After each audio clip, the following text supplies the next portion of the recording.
family, the mic is hot. Welcome to the Don Bird Morning Show, guys. I am live right here from Birdhouse Riverside, where we don't just talk, we build. Every morning is about finishing your last 1%, guys, and putting structure where you've been drifting. Let's lock in. Listen, what are you doing in your last 1% season, guys?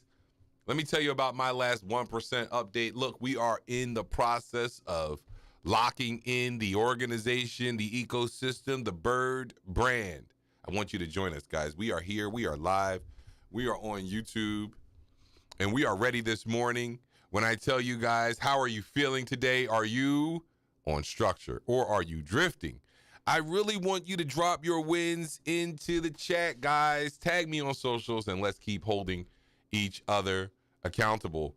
Listen, we love talking about our CannonDrops, guys. And our Cannon drop today, back to the Cannon. Listen, I'm going to put some new cannons in here. But, guys, remember the pause was part of the climb. A lot of people forget that, right?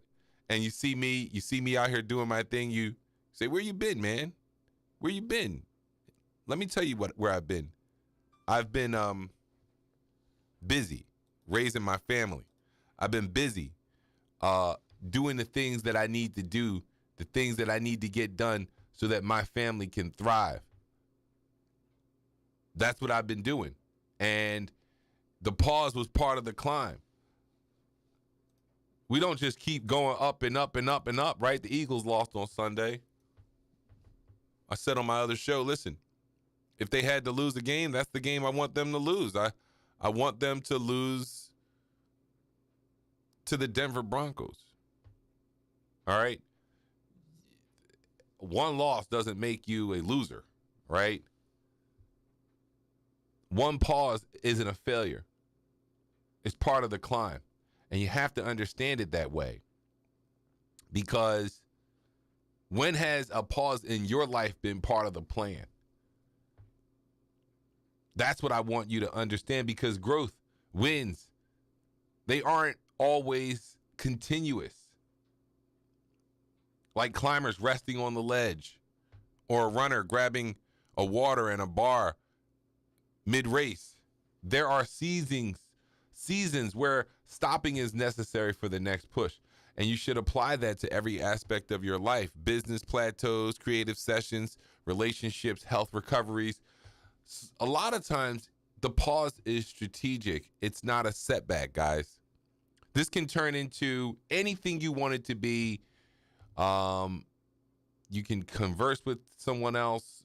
You can use this as an opportunity to prevent burnout, increase your patience or endurance. So those are some of the things I want to talk to you about, guys, because the pause is part of what we are doing. I want to take this moment to jump into a quick commercial break for Bird Financial Group. Turn your business into a pension.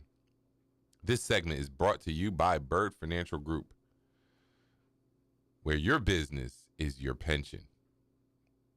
Most entrepreneurs grind for decades but never build a retirement plan. At Bird Financial Group, we teach you how to pull equity out of your own enterprise to turn years of hustle into long-term wealth.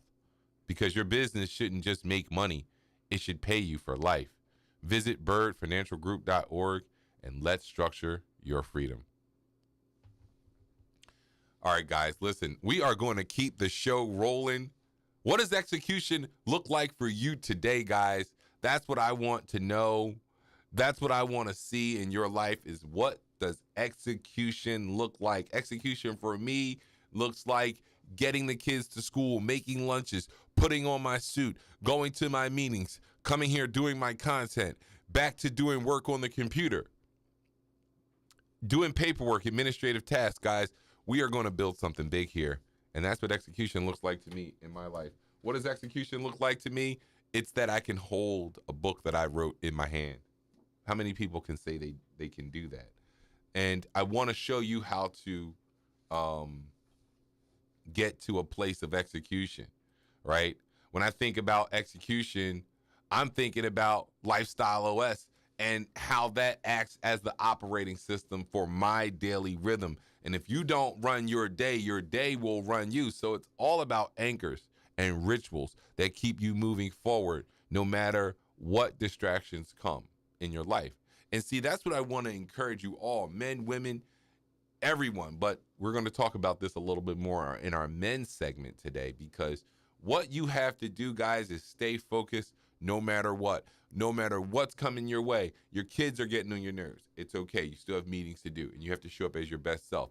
Your wife is not meeting you where you are, and you guys are not in alignment. Well, that doesn't take away from the things that you need to do and need to accomplish for the day. And your legacy is still in the balance every single day. So you need to stay focused on what that looks like and continue the operating system for your daily rhythm. All right. When you think about your family, you think about your wealth and your security from a financial perspective. And what Wealth OS does is it's about structure, not just numbers. Most people think they're broke, but they're really unstructured. Wealth OS organizes your money into buckets and prioritizes your legacy in your planning.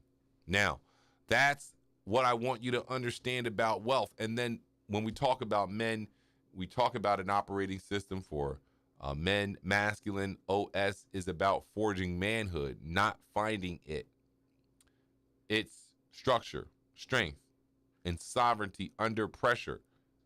It's the fire test and the sovereignty compass that keeps men from collapsing when it counts, guys. Stay focused on what we are talking about, guys, because this is so important. And I want to take another quick moment to give you a break and talk about what execution means, to talk about the IXO, all right, the Institutional Integrated Execution Office. The Don Bird Show is powered by the IXO, the Integrated Execution Office. Strategy is great, but execution is equity. IXO partners with schools, foundations, and nonprofits to close the gap between vision and results. If your organization has a plan collecting dust, we will help you finish it, because plans don't build legacy. Execution does.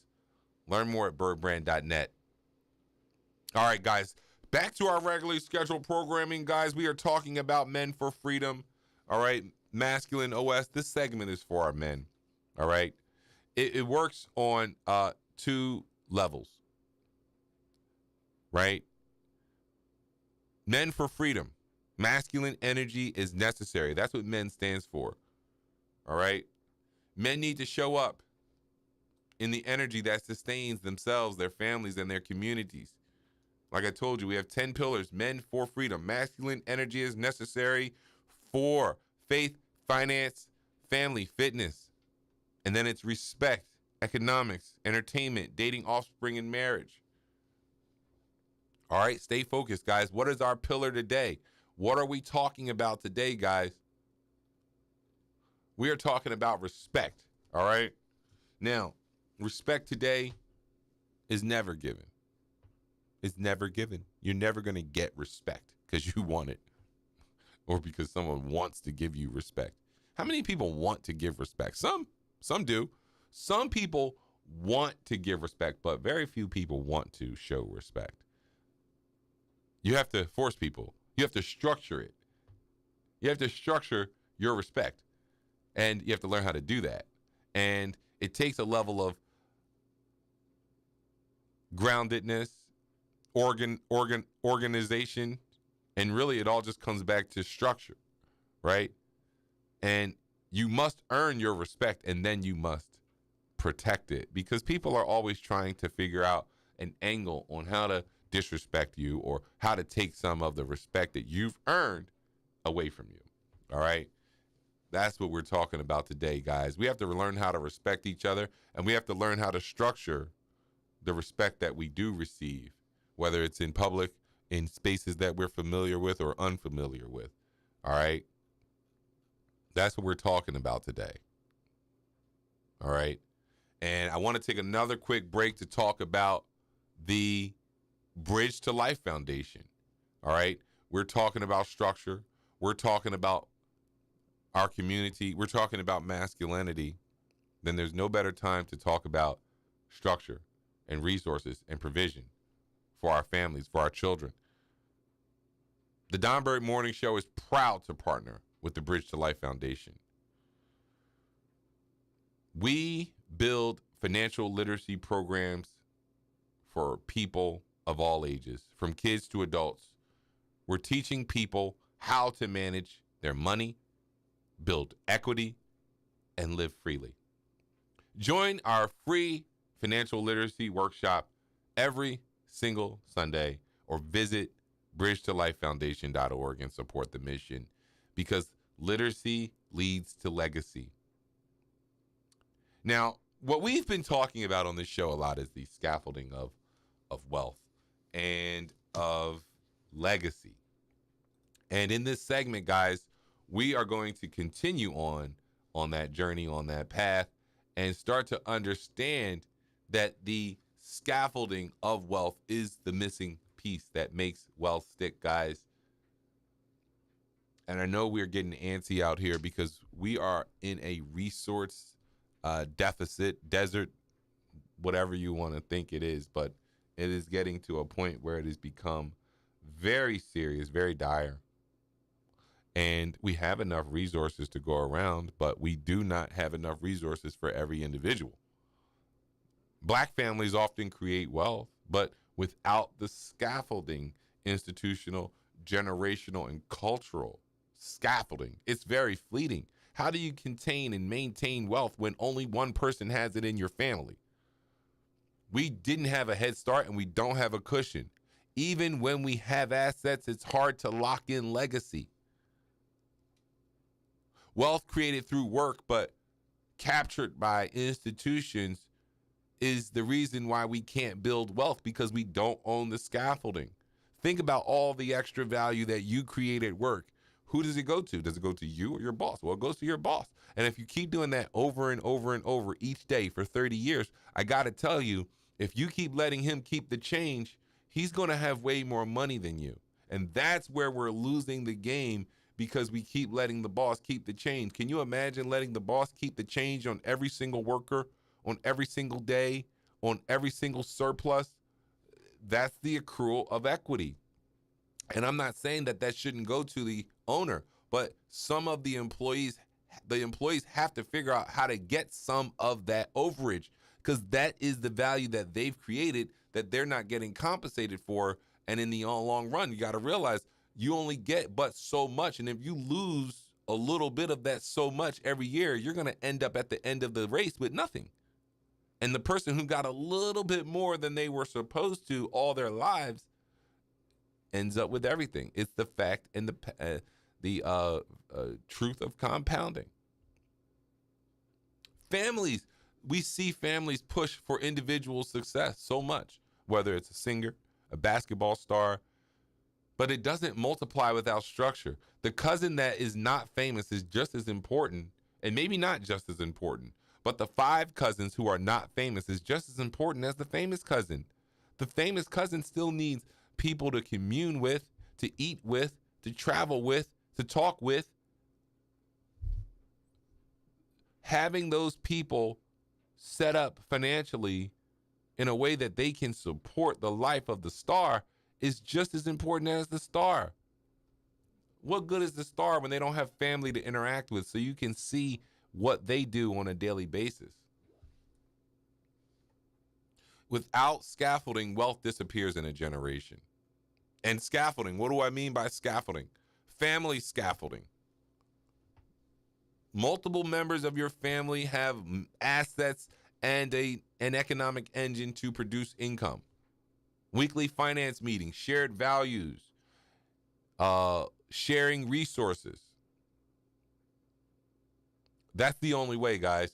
Community scaffolding, which is just the larger part of the family, shared economics. Why are we selling our houses to people who don't live in our community, or who don't know our community culture, or who don't have our community's interest in their hearts? Circulating the dollar. We are so quick to find someone outside of our community to pay.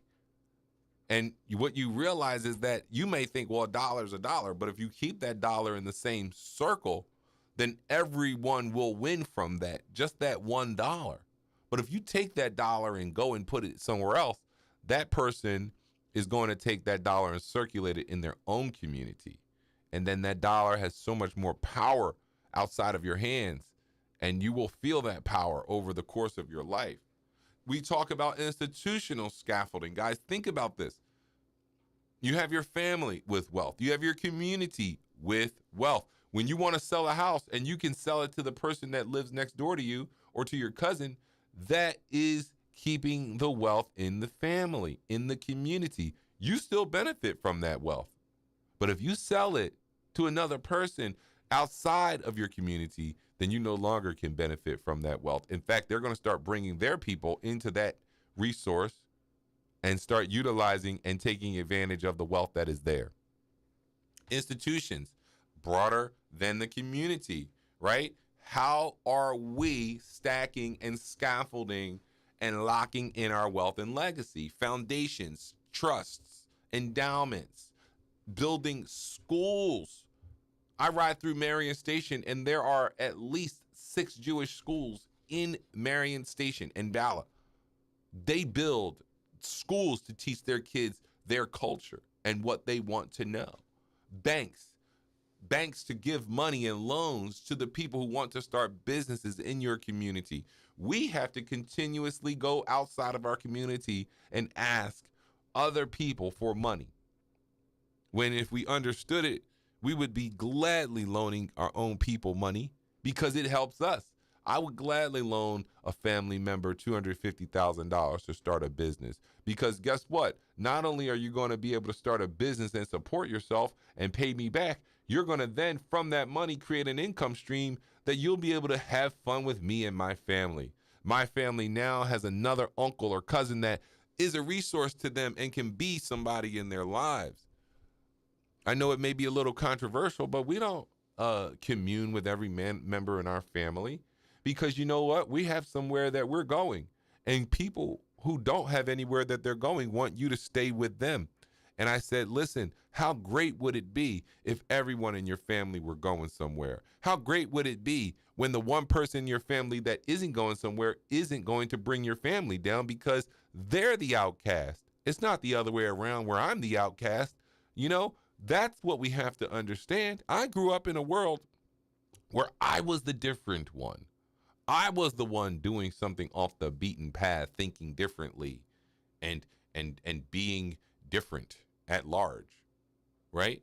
It didn't come without ridicule. It didn't come without a little bit of ostracization. Is that even a word? Ostracization. The point is, I was singled out for wanting to do the right thing, for learning, for applying the knowledge that I have to my life, right? That's what we really need, okay? Because we want the organization to carry the vision beyond me, beyond one person, because then you start to think about generational scaffolding. This is what we're missing as a people, guys. When you think about everything that I'm running down right now, we're not doing any of it. Family scaffolding, community scaffolding, institutional scaffolding. Now we talk generational scaffolding. All of that comes into play when you start creating trusts and estate planning and insurance planning and stewardship planning for your children and for your children's children. What are we doing? Cultural scaffolding, which goes back to institutional scaffolding, having the rituals and traditions, schools, banks, churches, with teachings of values that are bigger than money. What is money worth if you don't have culture, if you don't have tradition? Your money is worth nothing. That's why we don't have any of it, because we don't have the things that money can't buy. We don't value the things that money can't buy. So what is money to us? That's what we have to think. And so that's what I'm instilling in my family. Yes, do I have wealth? Do I have resources? Of course. But I'm not that different than other black families. My family is not different. I'm a first generation college graduate. The only difference is I went to school, I started a business, and I started thinking about the future and playing the game in the context of, in the confines of the way the rules are today. But even with assets, guys, it is very hard to solidify legacy, and we can truly start to build scaffolding together through family, community, institutions, and culture. That's what we're talking about on this show, guys. Every single day, we are talking about these things. This is the scaffold, right? The wealth and legacy conversation. Let's start it at home, because the truth is, even if you've got wealth or resources, it's so hard to lock it in without family scaffolding. We have to protect and multiply what we've built. Everybody knows where the money's going and where the priorities are in good, prosperous families. And that's how you make sure the wealth doesn't drift. Because without structure at home, there's no foundation for legacy.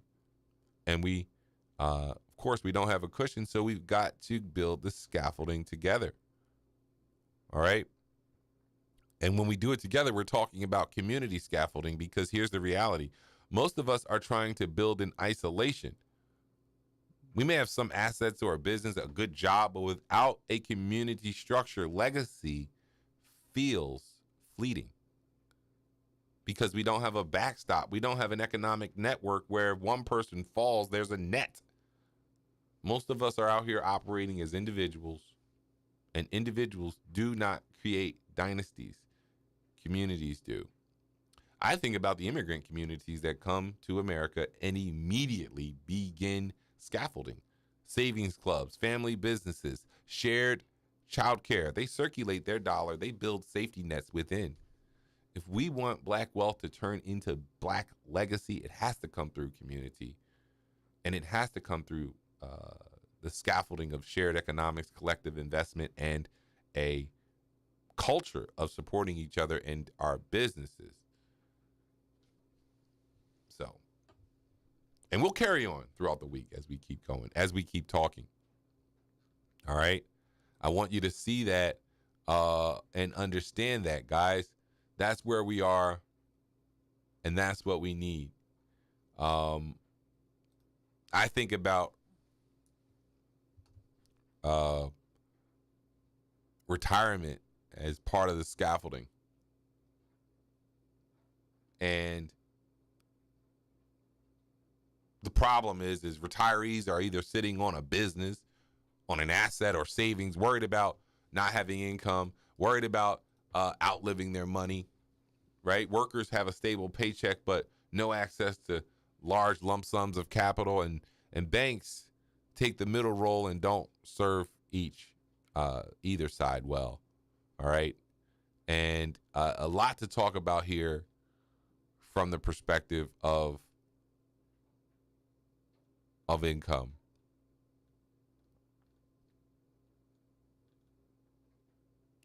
And also what I wanted to do was take a moment to teach about economics. And we have to learn it, guys.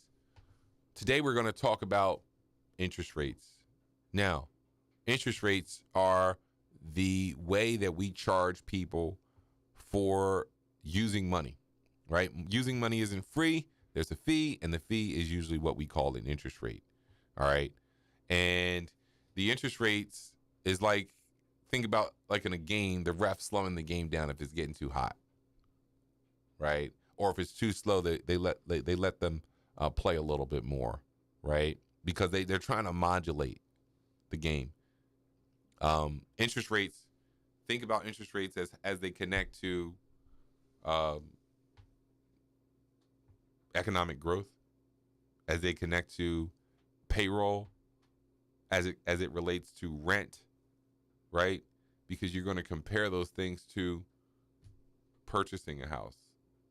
And rates usually come into play when you purchase a house. When I think about economics, you have macroeconomics, you have microeconomics, and you think about inflation. You think about interest rates, and from a macro level, the prevailing rates are a function of the economic health and uh, resiliency that we have in our country and in the world. And rates affect everybody differently, for sure. Um, rates have a big impact on low income people, for sure. High rates are bad for low income people because not only do high rates discourage companies from hiring, but it also increases borrowing costs for your average American, especially if you don't have much.